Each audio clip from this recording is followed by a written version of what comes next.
And happy Tuesday, NCAA men's basketball fans. You're here on your Trog Cast. This is Jeff Zink along with Jim Reaker on your weekly recap, and look forward to NCAA men's basketball. Jim, how are you doing today? Doing pretty good. It's a good day to Trog. Two really old guys talking about sports. And now with the NFL football season kind of widening down, got one big game left. NCAA basketball, in my opinion, starts to become the focus of sports junkies to get us through the winter. Yep, and it is something that will provide lots of entertainment and TV time and personal viewing time. So let's jump right into it. We're going to start this week with the Big 12. Big week in the Big 12.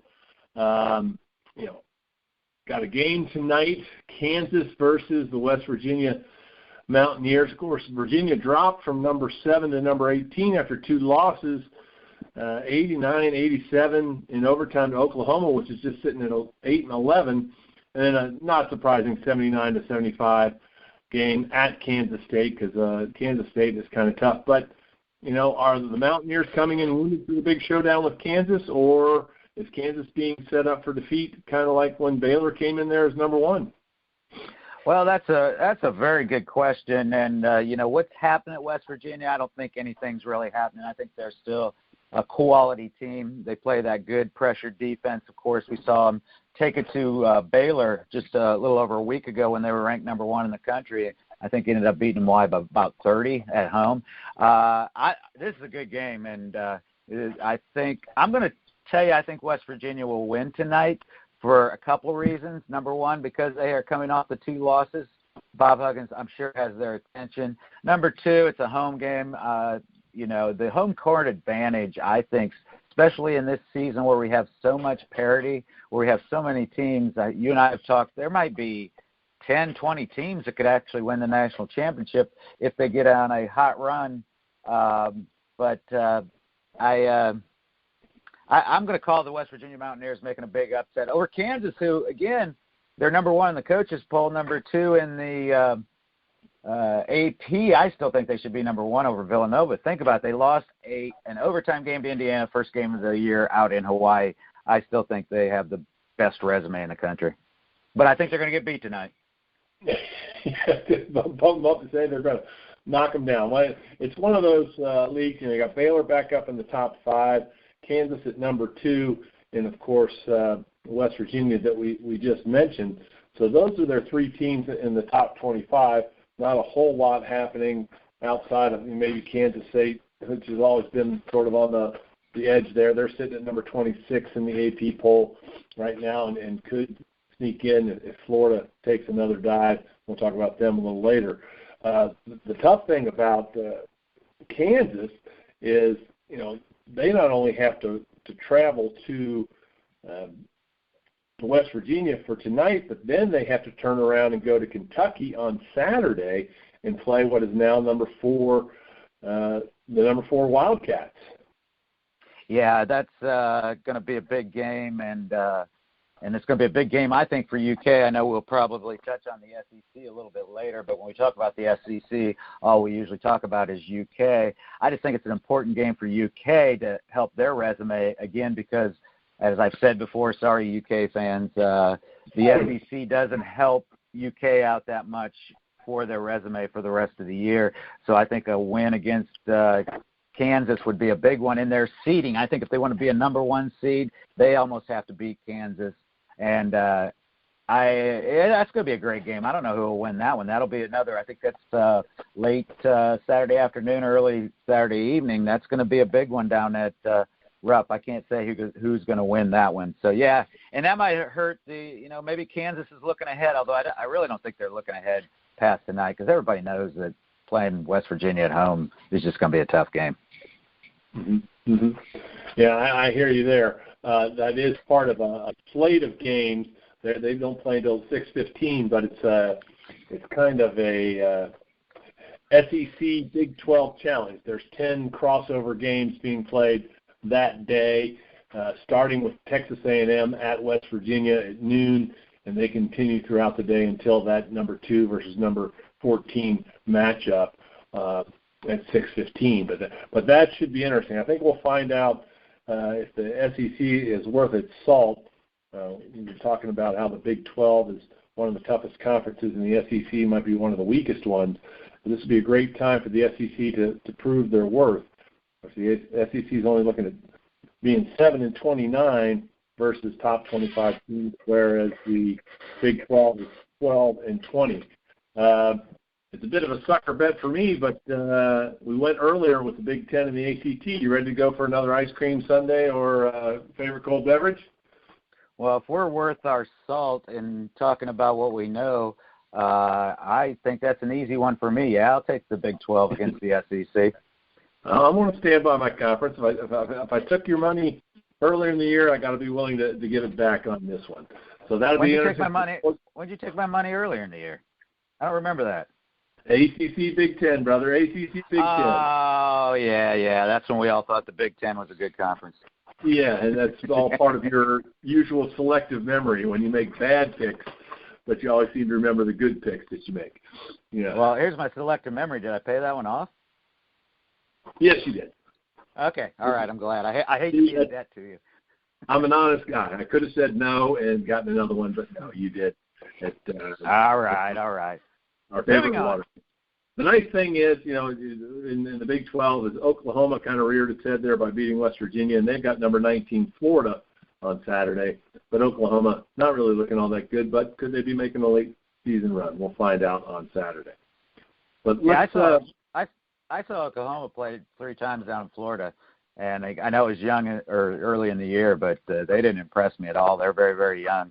They lost 4 starters off of that Final Four team. But, Lon Kruger's a good coach, so I'm sure he's bringing them along a little bit as the season goes on. Okay, moving on.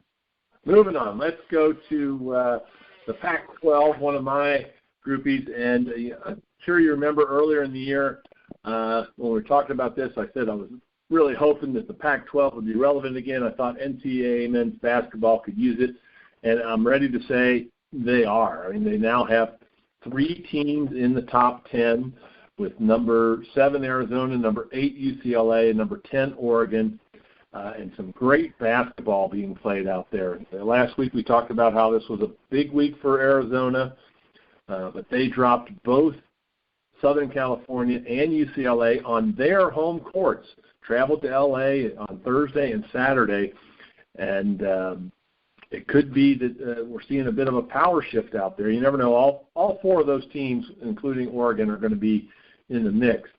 But Zona got Alonzo Trier back in the lineup. It finally came out. Alonzo was suspended early in the year for having a trace PED sample come out. He admitted it. The NCAA in Arizona said he had to wait until all elements of the performance-enhancing drug were out of his system, and that took almost 3 months, but now he's back.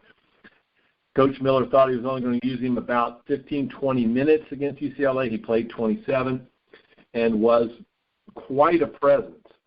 I don't know if you got a chance to watch the game. I got to watch the second half while traveling back from fantasy camp, and it was a heavyweight boxing match. They both were throwing everything they could at each other, and Zona did not bend. They did not break. UCLA kept coming back and hitting 3-pointers and trying to pound it underneath. But this is the point I'll make. I think Zona may have found the blueprint for beating UCLA. Their only other loss was, away at Oregon in a very close one. But in this case, Zona did a couple of things that I think other teams will take note of. Sean Miller made Alfred Jr., I know it's not Alfred Jr., but the young Alfred play defense, which he's not known for, to tire him a little out. Didn't hurt too much because he made a lot of threes. And they really let Lonzo Ball go crazy. He scored 25, 26, I think, there. But they kept everybody else from being able to help him out. And that's been Lonzo Ball's strength, is his ability to find the open man. So they gave up a few extra points to Ball, but kept him off and just crashed the boards. Of course, we may find out if other teams are going to use that blueprint, because the Bruins have to go to the land of Troy this Wednesday, and also watch out for the big match on February 4th. We'll talk about this a little bit next week, when Zona has to go to Oregon, and that may decide the conference winner, because they only play once this year. Yeah, my comments on that would be that, first of all, it's starting to make some of the preseason expectations or the predictors to look smart now, because Arizona and Oregon both kind of stumbled out of the blocks early in the season. People are saying, maybe Arizona and Oregon are not as good as some people thought they were. I think they were both in the top 10 to start the year. I'll give you kudos, because even though Arizona, although they stumbled, well, they lost to Butler and Gonzaga. That isn't really stumbling, but a couple games that maybe people thought Arizona would win. And so you were the one that said Arizona's going to win this, and now I think they're starting to make you look pretty smart. So, yeah, it's going to be an interesting case down there. And, that's the whole – we've talked about it before. The big leagues that have the 14 teams play the unbalanced schedule, which, again, in this case, it looks like the two top teams right now are only going to play once, and I'm not sure where that game's played, but that's going to give whoever has the home court advantage in that game maybe the advantage to actually becoming the league champion. Sean Miller, yeah, he's a very good coach. Of course, as a Xavier fan, I do still remember the comment that he supposedly made when leaving Xavier to go to Arizona, that if you have the chance to drive a Cadillac, why would you drive a Chrysler? Xavier fans, I don't think, ever quite got over that, although he did do a lot of good things while he was at Xavier.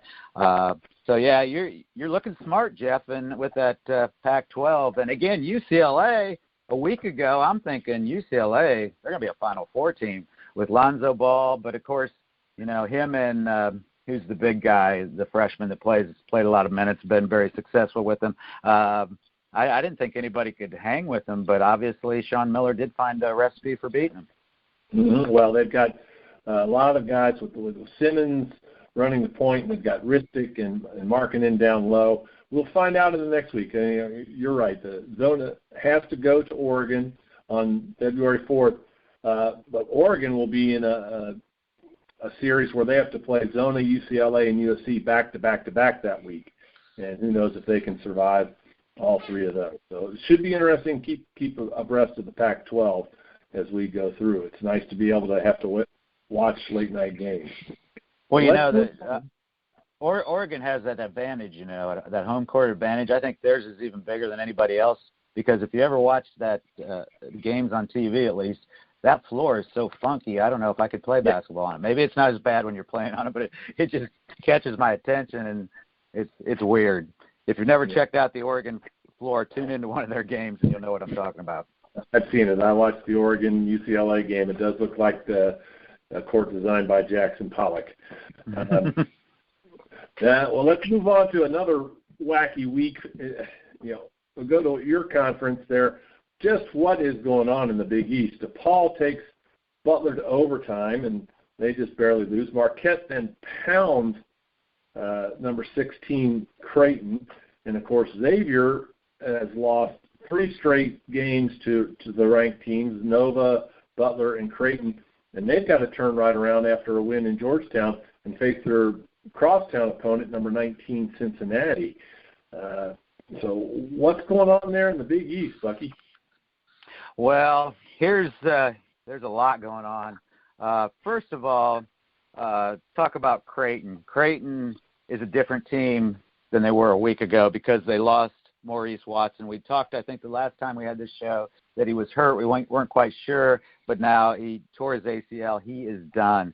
And he may be the biggest loss of any team. There are some injuries. De'Aaron Fox is injured for UK right now. But I think that had a major – 2 things happened with them and Marquette. It's surprising because I've talked about all year how tough Creighton is at the Century Lake Center, a place to play. But, yeah, Marquette went in and just – actually the score, I think it ended up 12 points or something like that. It wasn't that close. They had them down by over 20 points. So Creighton, I think, is in a identity crisis right now. They got to figure out how they're going to play without Maurice Watson because he was the one, the guy averaged 9 assists a game. So he made that offense go. And even though he didn't play the second half against the Xavier when he did get injured, Coach McDermott was able to nurse them through that game and come out with a victory. But now that teams know they don't have them, I think they're starting to plan and attack them differently. So it's going to be interesting going forward to see how Creighton does. The other side of the ledger is I think Wojciechowski, Coach Wojciechowski up at Marquette, I think he's finally starting to get an influence on that program in his third year going forward. And they have a freshman named Marcus Howard who has really started to emerge as a scorer. That's always been kind of one of Marquette's problems in the last 3 years, ever since like Jay Crowder and Jimmy Butler left. They were big scorers in their day, but they haven't seemed to have the scorers since those two have left. And this Marcus Howard, a true freshman, actually he's from Arizona. Don't know how Sean Miller let that one get away from him. He's starting to put up some big numbers. And then there was another player, I think the name Reiner, who's a fifth-year player, came from, I believe, USC, who he hasn't been consistent, but he's had some big games too. In fact, I think against Creighton, he was the leading scorer. So I think it's a case in that game of Creighton trying to find themselves, Marquette getting a little bit better. Here's a big one tonight. Again, if you have time, if you go over to the Fox Network or the Big East, if you want to see a game, Villanova goes to Marquette tonight. And I think the place will be rocking because if Marquette can win this game, it gets them right into the top tier. Right now they're tied with Xavier at 4-3, tied for fourth place. So that's going to be a big one. And at the Bradley Center tonight, I did find out, anybody in Milwaukee listening to us, it is Taco Tuesday. All students get a free taco bar for an hour and a half before the game. So if you're in Milwaukee, you might want to stop by the Bradley Center. I'm going to guess the Bradley Center, which I've been in, which seats about 18,000, with the number one team in the country coming in tonight. And the way that city loves their basketball and they love their Marquette Warriors, Golden Eagles, I think that place will be packed and rocking tonight, and maybe the Marquette team can pull that big upset over number one. Are you predicting that, Jimmy the Reek? Well, I've already predicted that West Virginia is going to beat the other number one, Kansas. Wow, that might be a historical trivia. The two number ones in different polls going down on the same night. I wonder if that's ever happened. I have to research that one. You put me on the spot. Am I calling it? Yeah, I'm going to call it because I'm not sure Villanova is very good. Don't get me wrong there. But I'm not sure they're as good as they were last year. They don't have that underneath presence. So, yeah, I'm going to go out on a big, long, fragile limb and say that both number ones are going down tonight. Marquette will defeat Villanova at Marquette, and West Virginia will defeat Kansas at West Virginia. Wow, I can't believe I just said that. Wow, neither can I. But it could happen. I mean, you might catch Nova looking ahead because they've got to play Virginia at home on Sunday, and it might be a bit of a trap game up there in Milwaukee. I didn't plan to say that, but I said it. Well, the only other thing is next week we'll have to find out which of the Wounded Ducks comes through because Creighton has to travel to Butler, and, of course, we know that Butler has that little Hinkle magic, and it seems like those are the two that are on the cusp of trying to save their season here, and we'll find out next week. Yeah, Butler has a tough time on the road. Actually, they should have lost at DePaul. DePaul had a free throw right near the end of regulation. All they had to do, actually, they were down by one, and they had two free throws, and their best player, their best free throw shooter, Billy Garrett, was at the line, and if he makes both of them, they win that game, and it doesn't go to overtime. He went 1 for 2. Man, have we seen a problem with free throws with a lot of good teams this year. So it goes into overtime, and Butler pulls it out. But Butler was only 2-3 in true road games leading up to that game. And, again, they showed they were down by 20 points to DePaul, that they just do not play the same on the road as they do in Hinkle Fieldhouse. Mm-hmm. Well, any other comments on the Big East before we move on? We might get back to it when we talk about the crosstown shootout, but Xavier Miles Davis is gone. We'll talk, I'm sure, a little bit more about that on Thursday, but I think that's a good thing for Xavier right now. Now they know who they are. Now they move forward, and of course they got a couple big games, but they're right there, not playing as well as I'd like them to, but we still got a lot of this season to play out.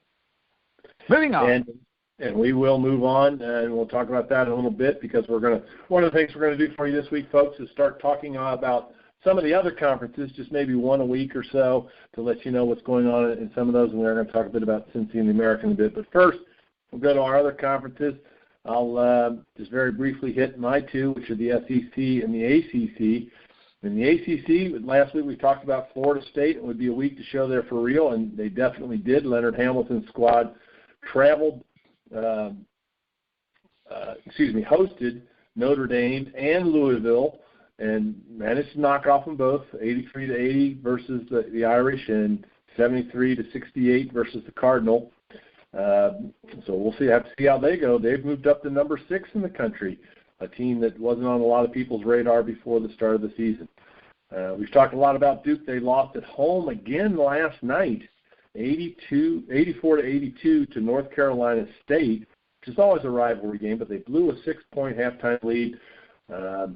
That pain could continue because they have to go to South Bend on Monday, but everybody's still just saying, when's Coach K coming back? And we can really talk about Duke then. Doesn't seem like they're really responding to Jeff Capel the way they'd want to. UVA, we've already mentioned, they've got a tough week. They have to go to South Bend tonight to face number 14 Notre Dame. And then, as we just said, they get to go to Philadelphia on this weekend to face Villanova in Philadelphia. And, of course, there's no prize for Notre Dame because they get those two tough games against Duke and UVA, but they're both at home. So any thoughts on the quick ACC thing before I move on to my SEC notes? Well, just a comment about Duke. I think they got a lot of issues, although they still have a lot of talent. I don't know if you saw last night, Grayson Allen again. Of course, the spotlight's on him. I actually watched it, and I don't think it was totally his fault, but he made a bad decision when he tried to walk through the North Carolina State huddle during a timeout, and one of the state players pushed him, which I think was probably uncalled for. But, again, he's going to draw that attention from other teams, from the media. It didn't really blow up too much I didn't read too much about it this morning. Last night on ESPN, some of the talking heads were talking about it. And, I said a couple weeks ago when he's going to be watched, and I don't think he can control himself. I think that's his character and the way he plays as he tries to be a trash talker and get in people's head. And he just can't do that anymore because he's like a marked target. But I don't even think Coach K, if he gets back this season, I'm not even sure he can save this, which would be was one of my thoughts of a trivia question, but not one of them that I am going to give you today. But when was the last time Duke didn't make the NCAA? Was the last time that Coach K had his surgery? I don't know the answer to that. Maybe you do. But I just think Duke, they're not going to be a major factor. Although, again, they got so much talent. Maybe if they get in the tournament and Coach K comes back, maybe they can make a run. But I just think this might be a lost year for the Blue Devils. Well, I think we got to wait until Coach K comes back, and you're right. Grayson Allen's going to be under the microscope if he pushes while making a poker bet. It doesn't matter. SEC, we talked a little bit about Florida last week, and they dropped 2 to South Carolina away, and so that's not that big of a loss because South Carolina's been on the edge of the top 25 for a long time, 57-53. But then they lost at home to Vanderbilt. It's just sitting at 9-10, so that was a big surprise there. And Florida, which dropped those 2, they dropped 6 spots in the AP poll after losing, the 2 teams ranked beneath them. This was, again, my rant about just the way it goes. Xavier loses to 3 teams ranked ahead of them and drops 3 spots. So it'll be interesting to see if the Muskies, and we'll talk about that in a minute, will stay in there. And then number 4, Kentucky, they thought they might be challenged by what was then number 25, South Carolina at Rupp, but it wasn't a game. They lost by 16. It's still pretty much a one-horse race, but it does look like South Carolina and Florida are going to make it interesting for the 2 spot in the SEC. Any thoughts? Yeah, I started to watch that UK-South Carolina game, thought it might be a big game, and I believe that's the only time maybe they meet during the season. So if they could get by, if the Gamecocks could get by the UK Wildcats, if they might have a shot at that, I couldn't make it through the first half. UK is so talented individually, And when they get off to a fast start, they're just it's hard to catch them. I'm going to tell you right now, UK is going to lose again just because they're so young, and sometimes they don't play together, and sometimes they play like freshmen, even though they're very, very talented. Plus, they're not going to be pushed much in the SEC. I think after Saturday, the rest of their games are SEC games, and they're not going to be pushed or up for it. So they're going to come up some night and just play terrible and get beat by somebody like a Vanderbilt might beat them, or a Tennessee, somebody that maybe has a little bit of a rivalry against them, and they're going to go on the road and probably lose a couple games. But again, I think the Kansas game is a big game for them as far as end of the year seedings for the NCAA if they want to be a number one. Yeah. Well, let's move on to your last big conference there, which is the Big Ten. Not a whole lot happening, but Wisconsin did survive an overtime scare at Minnesota, and that makes you wonder, could number 20 Purdue or suddenly stronger number 22 Maryland sneak past them and win the Big Ten crown? Big Ten's my conference. I'm going to say no. I don't think. Wisconsin, I watched them quite a bit, and they don't stray away from what they do, playing defense and ball control. And even when they don't play well, they give themselves a chance until they can get things turned around. They are the favorite, as far as I'm concerned, have been since the beginning of the year. Maryland might be the team that gives them a run for the money. But there's a real interesting story. Northwestern is sitting in third, tied with Purdue right now. Northwestern, this shocked me, and I think you maybe said something about it earlier, but I look back and it is true. Northwestern has never been in the NCAA tournament, and supposedly there's kind of a thing now where they're looking at the Chicago Cubs, who went 108 years without winning a World Series, and say, hey, is this Northwestern's year? You know, trying to play off the Cubby success. In fact, supposedly around campus, the famous W flag that the Cubs fly after any home victory has been flying on the campus of Northwestern, trying to get some good karma going. So that's an interesting team to watch. And they got Chris Collins, who, of course, is the son of Doug Collins, NBA player, NBA coach.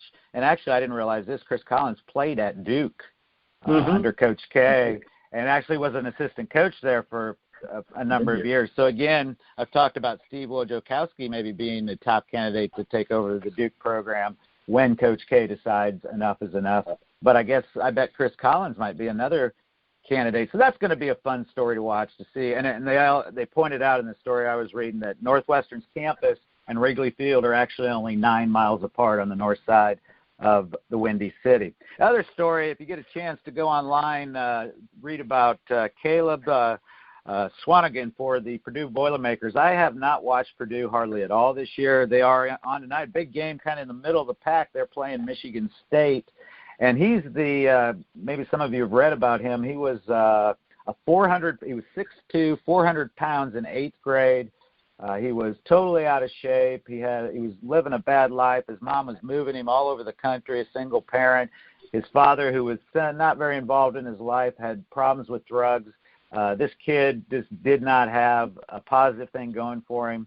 But in 8th grade, his mother decided to move him to Houston, and his older brother called in a friend, a guy by the name of Roosevelt Barnes, to take him in. And he actually moved him to Fort Wayne, Indiana to live with him, actually became his legal guardian, and turned his life around. He only spent 3 years in high school. He graduated in 3 years. He lost over 100 pounds. He became Mr. Basketball in 2015 in his graduating class. He was Mr. Basketball in the state of Indiana, and there's a lot of names I could throw out that have taken that title. And he has become a dominant force for the Boilermakers. He is averaging a double-double now, 18 points, 12 rebounds, and looks like he's headed for the NBA. And a little side note about this whole story, they're playing Michigan State tonight. He actually originally committed to Michigan State, but Roosevelt Barnes, his guardian, he contacted Michigan State, and he said, I do not want him to live in the dorm because he has such problems with eating junk food and keeping on a good diet. Living in the dorm is not a positive thing. And Michigan State kind of was not very they didn't want to do that. So Roosevelt Barnes actually, I think, had played himself at Purdue. So he contacted Purdue, and Purdue said, we can do that. And actually Roosevelt Barnes pays for an off-campus apartment so this young man can live by himself, so he can keep his strict diet, so he can keep his weight down. Now he's 6'9", 250 pounds, and considered one of the best post players in the entire country. So that game is tonight. I think it's 7 o'clock, either on ESPN or ESPN2. That might be another one you want to tune in. It's going to be some channel flipping tonight. A lot of good games going on in the primetime hour, 7, 8 o'clock there. So, but again, Wisconsin's going to win the Big Ten. I'm not going too much out on a limb to say that. All right, we're going to vary from like I say, in the next couple of weeks we'll be talking about some of the other conferences that are out there. It's a good week to talk about the American Athletic Conference because Cincinnati has a big game this week, crosstown rival Xavier. For those of you who may not know, I mean, they don't get much press. They expected Connecticut to be a power, and they've really slipped off the radar. They're just sitting at 8 and 11. The two teams to watch are Cincinnati, which right now is at number 19, 7-0 in the conference, 17-2 overall. The difficulty is the conference just isn't that strong. So the Bearcats are going to find out this week how they hold up in the Big East with Xavier, even though Xavier's coming in a little wounded since he just hasn't quite played the schedule. And it's not always their fault. These things are scheduled sometimes 4 or 5 years in advance. Their losses to top 25 were to Rhode Island, which was 21 at the time, and they've dropped off the radar. They were 4-0 now. They're just 12-6 and 5th in the A10. So that's not a big win. It might even come out as a bad loss, I mean. The big win was Iowa State, which was number 19 then. And Iowa State's still hanging around. They're at 12-6. They're number 3 in the Big 12, kind of lurking at the edge of the top 25. And then they lost to number 16, Butler. Their big signature conference win was against Southern Methodist at home, just barely squeaked by them, 66-64. So it might be different when they go down south. And SMU is the other team to watch in there. They're sitting at 17-4. But since he also had Marshall take them into overtime, it's a tough thing. The only other team worth mentioning at all in the American Athletic this year might be Temple, which earlier in the year won back-to-backs against top 25 teams and teams that are still there. They beat Florida State, and they beat West Virginia. Now, they've lost to Nova and to Cincy twice, but Temple's only sitting at 10-10 overall and 1-6 in the conference. So that was just they got hot at the right time. But these Bearcats play a tough-nosed style of defense, which has always been the style of Mick Cronin, who's an accolade of Bob Huggins, who's an assistant for many years, and then he worked for Rick Pitino. And they sort of live and die on how hot their shooting is. And it sounds like a similarity to the Xavier Musketeers that they're going to face on Thursday. And I know Xavier's your team, Jim, so what can the Bearcats expect to face against the Muskies? Well, I'm going to say this right now. I think this is a very, very important stretch for the Musketeers. Here's the deal. You've alluded to it. The Musketeers and the Bearcats, the crosstown shootout here in Cincinnati is a big rivalry. In fact, I believe they're the two closest Division I NCAA basketball schools to each other, a little over 3 miles apart. So they almost live on each other's campus. There's a lot that goes into this game. Here's my fear. They put too much into this game or get too much taken out of them because of this game on Thursday, and say they lose. Then they got to turn around and travel to New York City to play in the Gardens against St. John's, a bottom-level team in the Big East, but a very, very dangerous team in the Big East, especially at home. Remember, they took Butler down at the Gardens earlier this year. So if the Musketeers aren't careful, they could lose both those games. And then I think we got a different angle on talking about the Musketeers on our Razorcast. But if they can beat the Bearcats, that is a road win 3 miles, but it's a road win against a ranked team, which they do not have yet and would look really good on their resume. You hear the national pundits talk about Xavier. They say, yeah, they've played all these ranked teams. They've played a very, very tough schedule, but they haven't won any of those games. So they need to at least try to get and they haven't had any road wins either outside the conference. So it's an important stretch for Musketeer fans. It's going to be a tenuous week for myself, but I will survive, and I can't make a prediction. Nobody can make a prediction. I heard Chris Mack say, you never know what's going to happen in a Xavier UC game. You'll have sometimes a guy come out and play the game of his life who you didn't expect, or sometimes you have your stars who throw up, as he said, a donut and do absolutely nothing in the game and things you were expecting from him. So it'll be a fun game to watch. I think we're getting together to watch that on Thursday night, right? And we'll be talking. Probably take up most of our show on Thursday when we have our Razor Cast, which focuses on the Musketeers. Of course, Jeff will bring in his expertise about the Bearcats on that day, I'm sure. All right, and we'll look forward to that. Yeah, on Thursday we will do the Razor Cast. You can listen to it before you find a place to do it. I see that the place is sold out, and the tickets are already going for over $200 to try to get into the Crosstown Showdown. Well, tell us what's going on in Fort Wayne. Nothing good. The Mastodons had a bad week. They went to the Dakotas.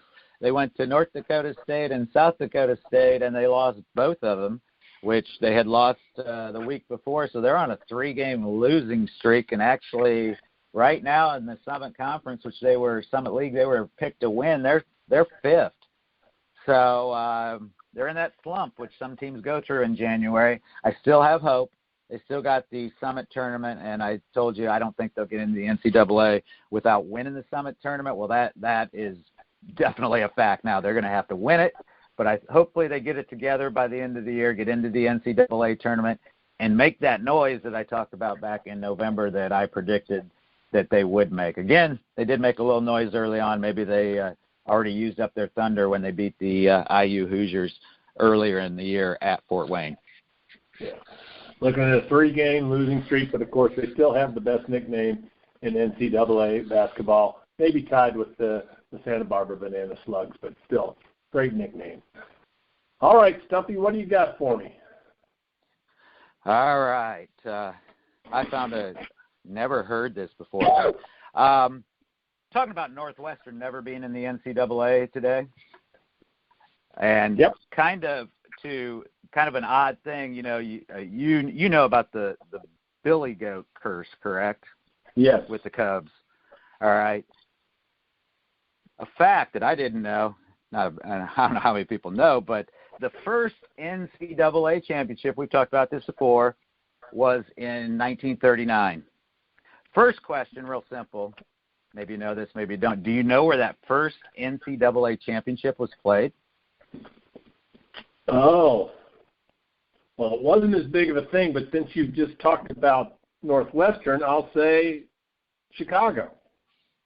Exactly. Actually, even better, it was played on Northwestern's campus in a place called Patton Gymnasium, which has led some people, because of the Billy Goat curse, to say, was that the curse on Northwestern? Because they played the very first championship on their campus, and they have not been in the tournament ever.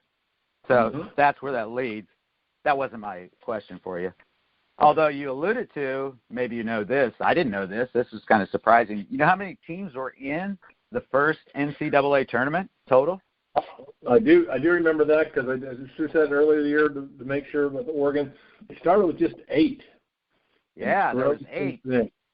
Only 8. Actually, many years the NIT was considered the more prestigious tournament. Yeah. Yeah, there was only 8. They had a West region and an East region. Each had 4 teams in it, and they played it out in about less than a week. And, again, the Oregon Ducks, we've talked about that before, were the first national champion, which leads me to my trivia question. Oh. In 1939, yes, Oregon was not the Ducks. Do you know what their original mascot was? Ooh, that's a good one. Well, I would wonder, would it have been a Native American-based name that they had to change over time? It's a good thought. No. No. Okay. Was it still animal-related? Yes. Oh, it was. Okay. I don't know. It could be a lot of things. Out there, we'll go with, Oregon State is the Beavers, so I can't guess that. But maybe something like the Seahawks, which the Seattle football team took on later? No. This is really interesting. In 1939, actually, it was, I believe they made it their mascot in 1890. They were called the Oregon Webfoots. Now, where did that come from? This whole history I was reading was just intriguing. The Webfoots actually were a group of fishermen who lived on Massachusetts Bay before the American Revolution. They became a heroic, what would I want to say, infantry group during the Revolutionary War. They still took the name Webfoots. A bunch of their ancestors moved to the Willamette Valley in Oregon and kept that name, and people continued to call them the Webfoots. So when the University of Oregon started playing competitive intercollegiate sports, they naturally just took that nickname of the Webfoot. So how did it get to be the Ducks? Well, because they were the Webfoots, they started having a duck as their mascot. They had a duck called Puddles, a live duck that they would take to their games. His name was Puddles. Well, with that, the journalists, they started to call them the Ducks. And then sometime, I couldn't actually find it, but it was actually after 1939, the name was then officially changed to the Ducks. Good stuff. And one more interesting thing. Oh. Now, the Duck, do you know what his name is? His real, what they call him? No, well. They still call him Puddle. I don't know what his real name is. Well, I was reading that his real name was Ronald Duck because he was patterned after Donald Duck. So, and actually, Walt Disney gave them the rights to use his likeness, Ronald Duck, to look like Donald Duck. But that was in the 40s, so that's when the change must have taken place. But then later there was kind of some legal things that happened because, I think it was actually in the 70s, they say, hey, you're using the likeness of Donald Duck and we're not getting any money. So actually the lawyers worked it out and it's all good now. So just some interesting history about the Oregon Webfoots, later to be the Oregon Fighting Ducks. Good stuff. Well, it's two things. I just pulled up their website from that season. Two of their victims were the Miami Redskins, now Red Hawks. And, of course, the final game, they beat the Ohio State Buckeyes to win the championship. Stuff. And, of course, I have to correct you. The Easterner trying to pronounce it, it's Willamette. You got to talk about it. It's the Willamette Valley, not Willamette. Thank you. They'll get on you if you mispronounce it out there. They'll know you're not from there. But yeah, well, I've never been from Washington or Oregon. Never been to Oregon, but it's on my list now that I have a little bit more time in my life. So I'd like to visit the northwest coast of the United States. I've heard great things about Oregon and Washington, both in the Seattle area, and some of the beautiful scenery out in that area. Willamette Valley is one of the most beautiful parts of Cincinnati, of this part of the country. If you ever get a chance, head out there for sure. All right, we'll wrap it up on this then. It's kind of a sad date for two Cincinnati guys, but today in sports history, 1982, the Cincinnati Bengals go down 26-21 to Joe Montana and the San Francisco 49ers in Super Bowl 16. And, Jim, you were correct. I looked it up while you were talking. Duke's last time they were not in the NCAA tournament was that season that Coach K had his surgery, the 94-95 season. So right on top of it as always. We will be back on the air on Thursday with our Razorcast focusing on Xavier basketball. And then we will come back to you, as always, on Tuesday to talk about all things happening with the NCAA. So we'll see you then, Jim. All right.